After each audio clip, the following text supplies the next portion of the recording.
ఒక మంత్రాన్ని చెప్తాను, జాగ్రత్తగా గుర్తుపెట్టుకోండి.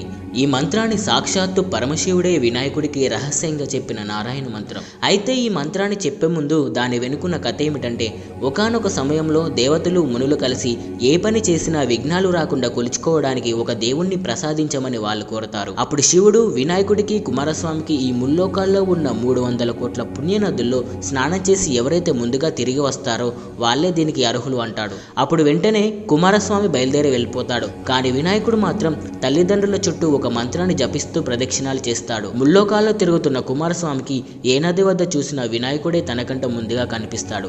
తన గర్వాన్ని అణుచుకొని అన్నగారి మహిమ తెలుసుకున్న కుమారస్వామి వినాయకుడిని విజేతన చేస్తాడు. ఆ మంత్రమే సకృన్ నారాయణే త్యుక్త్వాం పుమాన్ కల్పశతత్రయం గంగాది సర్వతీర్థేషు స్నాతో భవతి పుత్రగా. ఈ మంత్రం జపిస్తే ముల్లోకాల్లో ఉన్న 300 కోట్ల పుణ్యనదుల్లో స్నానం చేసినట్టు అవుతుందట. ఈ మంత్రాన్ని